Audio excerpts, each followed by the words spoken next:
Bonjour, une deuxième vidéo aujourd'hui. On m'a posé la question, est-ce que je devrais faire plutôt du yoga ou de la sophrologie?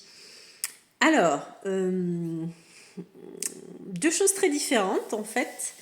Oui, je suis professeure de yoga et sophrologue. Donc, en yoga, qu'est-ce qu'on travaille en fait? Qu'est-ce qui se passe? En yoga, donc on travaille les étirements, numéro 1.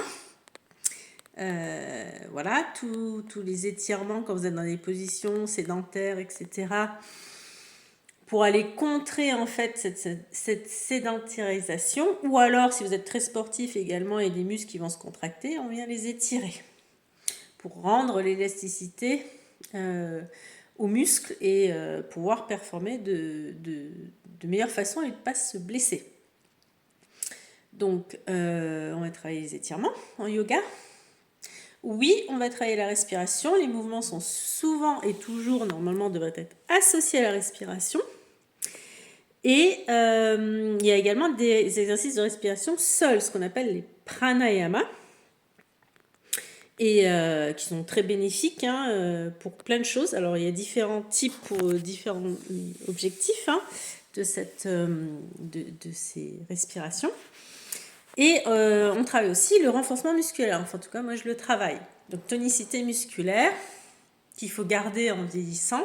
Garder la mobilité des articulations, la santé de la colonne vertébrale également pour éviter de se faire mal tout simplement. Donc ça, c'est côté yoga. Et puis, il y a bien sûr une forme d'apaisement parce que, on travaille la respiration. Et puis, à la fin de chaque séance, il y a, en tout cas pour ma part, de la relaxation en fin de séance. Donc forcément, il y a un effet apaisant également. Ensuite, la sophrologie, qu'est-ce que c'est? Donc, juste pour information, j'ai fait une autre vidéo sur l'historique, les origines de la sophrologie. La sophrologie, on va travailler une problématique spécifique. Donc, la personne vient voir un sophrologue parce qu'elle a une problématique.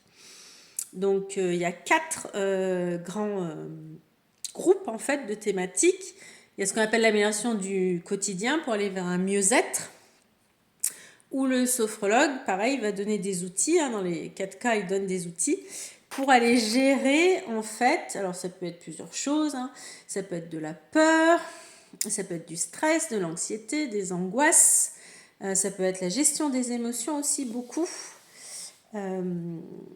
Voilà, la personne vient avec une problématique. Et le rôle du sophrologue, ça va vraiment d'accompagner la personne à acquérir ces outils pour gérer en fait sa problématique. D'accord ? On passe par le corps, certes, donc la respiration associée au mouvement, c'est très doux. On ne fait pas d'étirement, on ne fait pas de renforcement musculaire. Et oui, on passe par la détente, c'est indéniable pour aller travailler. En plus, en sophrologie, donc ça c'est le premier groupe. Le deuxième groupe, ça va être plus l'addiction, les phobies également. Donc ça, on rentre plus dans la pathologie. Il y a une pathologie, donc on vient en accompagnement des professionnels de santé également. Donc derrière, il faut qu'il y ait un médecin qui suive ou un psychologue pour pouvoir vous accompagner dans ces problématiques-là. L'anorexie, la boulimie, l'alcoolisme, etc. C'est important qu'il y ait quelqu'un en plus en appui. On travaille très différemment également des psychologues parce qu'eux vont faire un travail d'interprétation et nous, c'est plutôt l'opposé, j'ai envie de dire. C'est plutôt nous qui allons laisser la personne interpréter par elle-même et faire ses prises de conscience elle-même. C'est vraiment notre objectif. Et nous, on ne va pas chercher ce qui s'est passé avant, on va plutôt vers l'après, c'est-à-dire où est-ce qu'on veut aller et vers où et comment.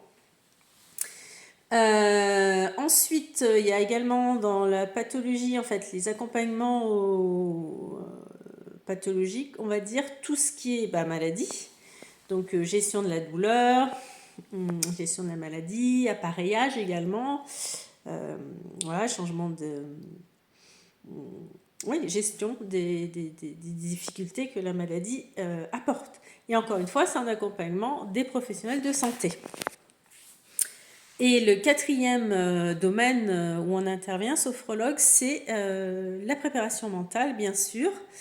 Donc examen, tout type d'examen, hein, que ce soit fin d'année pour les adolescents, surtout, il y a de plus en plus d'enfants, hein, d'adolescents qui viennent consulter pour passer leurs examens en fin d'année, pour être dans de bonnes conditions. Il y a également des personnes qui viennent pour au niveau professionnel, entretien professionnel avec leurs supérieurs. Il y a l'accompagnement également les femmes enceintes vers l'accouchement. Il y a les compétitions également. Voilà, il y a tout ce qui génère en fait un fort stress. Donc on fait de la préparation mentale. Voilà, permis de conduire, etc. Donc en sophrologie, on ne va pas travailler la même chose et on va travailler différemment. On va travailler par le corps pour influencer l'esprit, mais on va aussi beaucoup travailler le mental pour aller, bien sûr, il y a un objectif à atteindre, hein, ça se fait pas, ça demande beaucoup d'assiduité aussi, la sophrologie, ça demande un travail au quotidien, de s'impliquer, de s'engager, une forte volonté de vouloir changer. Voilà. Je pense que j'ai répondu à la question. Alors ça, c'est en individuel, bien sûr. Tous les protocoles, toutes les sophronisations, tout l'accompagnement est individualisé, personnalisé au vécu de la personne et à sa problématique. Voilà, donc il y a un travail derrière, hein, quand même, qui est important. Si je fais également des travaux de la sophrologie en groupe, donc là, on peut travailler aussi des thématiques qui sont plus générales. Les thématiques, ça va être souvent le stress, parce que quand on a une problématique, c'est lié souvent à la gestion des émotions ou du stress. Donc on va souvent venir apprendre des outils pour s'apaiser. Voilà. Nous, notre objectif en tant que sophrologue, c'est que la personne devienne autonome dans la gestion de sa problématique. Et le groupe, c'est intéressant parce que ça apporte une autre synergie, puisque, alors il n'y a pas d'obligation, mais voilà, on invite aux personnes à échanger sur ce qu'ils ont ressenti. Et souvent, il y a une belle synergie d'échanges qui s'opère. Tout est confidentiel, bien sûr. Voilà. Donc, le travail n'est pas du tout le même. Il y a de l'expression de soi. Ça vient toucher son système de valeurs, de croyances. Voilà, c'est différent du yoga. Mais les deux sont très complémentaires. Donc, je vous invite à pratiquer les deux. Bonne journée à vous. Au revoir.